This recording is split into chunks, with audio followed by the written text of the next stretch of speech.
मुझे ये बताते हुए बहुत हर्ष हो रहा है कि अब हम रेजोनेंस कोटा को लेकर आ रहे हैं आपके शहर सिरसा में। अब आपके बच्चे को अपने सपने को साकार करने के लिए आपसे दूर नहीं जाना होगा। आपको बस जाना होगा खैरका स्थित आरपी सीनियर सेकेंडरी स्कूल के प्रांगण में, जहां पर रेजोनेंस कोटा की फैकल्टी आपके बच्चे को ट्रेन करेगी भविष्य के डॉक्टर और इंजीनियर बनने में।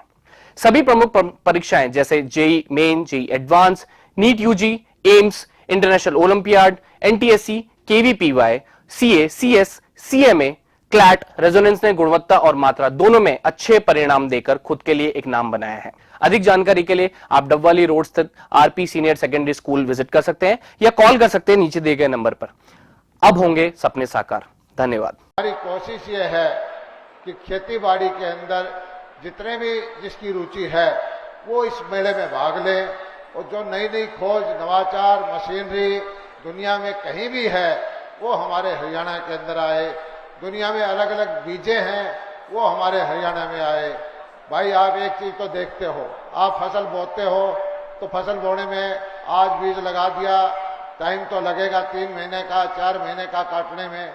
और खेतीबाड़ी का काम ऐसा है, हरियाणा सरकार योजनाएं बना करके किसानों के हित में काम करती है, लेकिन उसके परिणाम आने में जिस तरह से फसल बो के काटने में टाइम लगता है, यहाँ भी परिणाम आने में टाइम लगता है। लेकिन एक चीज मैं आपके साथ कहना चाहता हूँ कि किसान के परिवार से हम हैं, किसान से परिवार से मुख्यमंत्री हैं। किसान के हित की कोई बात होगी, देश में सबसे ज्यादा अच्छी नीतियां होंगी, देश में सबसे ज्यादा योजनाएं होंगी, वो हरियाणा में रहे और आगे भी रहेंगी। एक चीज जो है, हमारे पूर्ववर्ती सरकारों के लोग कह देते हैं तरह तरह के, वो किसान को वोट समझते हैं, हम किसान को माई बाप समझते हैं, भाई समझते हैं। किसान के माध्यम से जो कुर्सी हथियाने वाले लोग हैं वो आपका भला नहीं कर सकते। मैं तो एक ही चीज कहता हूं कि आज की सरकार, आदरणीय नरेंद्र मोदी जी के नेतृत्व में भारत सरकार किसानों का बजट 2014 के बाद में जो 20-25 हजार करोड़ रुपए था उसको 1.25 लाख करोड़ किया है। हरियाणा के अंदर जो बजट जो 800 करोड़ रुपए था उसको 6 गुना बढ़ा दिया। इस साल किसानों की समस्या मुख्यमंत्री जी के संज्ञान में हम लेके आए कि जो ये बेसहारा पशु हैं, इन्होंने बड़ी किसानों को संकट में डाल रखा है। मैं धन्यवाद करता हूं मुख्यमंत्री जी का, खुले हाथ से पैसा दिया और अगले आने 4-6 महीने के बाद में कोई भी सड़क के ऊपर बेसहारा पशु नहीं दिखाई देगा। 40 करोड़ से 400 करोड़ बजट बढ़ा दिया है। गौशालाएं बढ़ाएंगे, नंदीशाला बढ़ाएंगे, आपकी सेवा में काम करेंगे। दूसरी समस्या पिछले साल आई थी बेमौसमी बारिश की, उससे बहुत सारा इलाका है हमारा, ये नानूंद हल्के के हैं, इसके मुंडाल हल्के के, उधर महम हल्के के गांव पानी में डूबे रहे।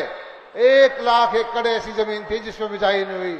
मुख्यमंत्री जी ने इस बार जो फ्लड का 1200 करोड़ रुपए मंजूर किया है, बिल्कुल खुले हाथ से कहा है कि किसान के एक एक इंच जमीन की बिजाई होनी चाहिए और उसका परिणाम आप अगले साल देख देना। हमारा लक्ष्य है कि बगैर बिजाई के कोई किसान की जमीन ना रहे। अब कितने सालों से हरियाणा की 6-7 लाख एकड़ जमीन सेम की जमीन है। पिछले 20-25 साल से सिर्फ 20,000 एकड़ जमीन का सेम का इलाज हुआ था। इस बार हमने एक साल में 25,000 एकड़ जमीन सेम की ठीक की और अगले साल का लक्ष्य है 50,000। उससे अगले साल और बढ़ा करके आने वाले 3-4 साल में जो 6-7 लाख एकड़ सेम की जमीन है और उसका वो करेंगे। अभी भी मुख्यमंत्री जी से किसान मिले थे गारण के, उन्होंने बताया था कि उनके यहाँ 20 साल के बाद 1000 एकड़ में पहली बार बिजाई हुई है।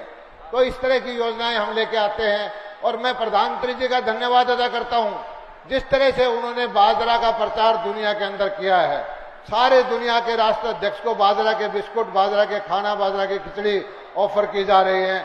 उससे हमारे दक्षिण हरियाणा, खासकर ये बालसमंद से, सरसा के और लोहारू के और इसके रेवाड़ी के किसान बाजरा निश्चित तौर पर 5,000 रुपये बेचेगा 3-4 साल में, दावे के साथ कहता हूं। 2014 से पहले बाजरा 800-900 रुपये बिकता था। मुख्यमंत्री जी ने भावांतर भरपाई से बगैर फसल खरीदे किसानों के खाते में सीधे तौर पर पैसे दिए हैं। 400 करोड़ रुपए एक बार डाले, दोबारा फिर 400 करोड़ रुपए डाले और किसानों को एक प्रोत्साहन मिला है। किसान के लिए जोखिम फ्री करने के लिए फसल बीमा योजना हरियाणा के अंदर लगभग 6,000 करोड़ रुपए का फसल बीमा कंपनियों से पैसा किसानों को मिला है।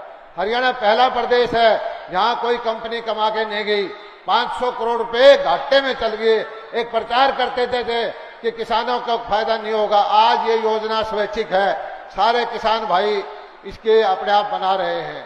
एक जरूर समय भी इसी हिसाब से प्रार्थना करता हूं कि कपास का जो संकट है, कपास के किसानों को बहुत पिछले 2 साल से संकट है, कोई इसका स्पेशल केस करके इसकी कोई समाधान निकालें जिससे कपास के किसानों का नुकसान ना हो। और जो बीमा ना होने वाले किसान थे उनके लिए भी 4000 करोड़ रुपए का जो बीमा के बगैर के किसान है खराबा का पैसा दिया गया है। इस बार भी मुख्यमंत्री जी ने जो पाला पड़ा, सरसों का नुकसान हुआ, तुरंत आदेश कर दिए कि गिरदावरी के साथ ही गिरदावरी स्पेशल कर दो और किसानों को जो सरसों का नुकसान है, चने का नुकसान है, उसका पैसा दे दे। हम तो हाथ जोड़ के एक चीज कहते हैं कि आप हमारे माई बाप हो, आप हमारे अन्नदाता हो, आप हमारे मालिक हो। लोकतंत्र के अंदर सामने बैठे वाले लोग हैं, ये हमारी ड्यूटी लगाते हैं कि हम इनकी सेवा करें। चाहे मुख्यमंत्री हों, चाहे अधिकारी हों, चाहे विधायक हों, सब आपके सेवक हैं। वो मानसिकता गई पहले वाली कि लोग चुन जाते थे और बड़े बड़े महलों में बड़े बड़े अपने आप में अकड़ दिखाते थे। हम झुक के चलने वाले लोग हैं, हम आपकी सेवा करने वाले लोग हैं। जो भी आपकी सेवा हो सकेगी वो सेवा आपकी करेंगे। हमारी कोशिश है कि हमारा किसान समृद्ध हो, हमारी कोशिश है हमारा किसान आत्मनिर्भर हो। और खेती के साथ साथ हम पशुपालन के लिए भी पशुपालन का बजट बढ़ाया है, मछली पालन की योजनाएं हैं। ये इलाका खारे पानी का है, हजारों फार्म मछली पालन के बन सकते हैं। इसी तरह से एक योजना जो चलाई है मुख्यमंत्री जी की, मंडियों का सुदृढ़ीकरण किया है। गन्नौर की जो सबसे बड़ी मंडी है, दुनिया की सबसे बड़ी मंडियों के मुकाबले की मंडी, जिसमें 10,000 करोड़ रुपए के ज्यादा लागत से काम होगा, 40-50 हजार करोड़ रुपए का उसमें कारोबार होगा। जिस दिन वो मंडी बन जाएगी उस दिन मुख्यमंत्री जी का सपना है कि भारत का किसान का, हरियाणा के किसान का बाजार जो है यूरोप में हो, अमेरिका में हो, कनाडा में हो, डॉलर में उसको पैसा मिले। ये मंडी बनने के बाद में ये काम भी होगा।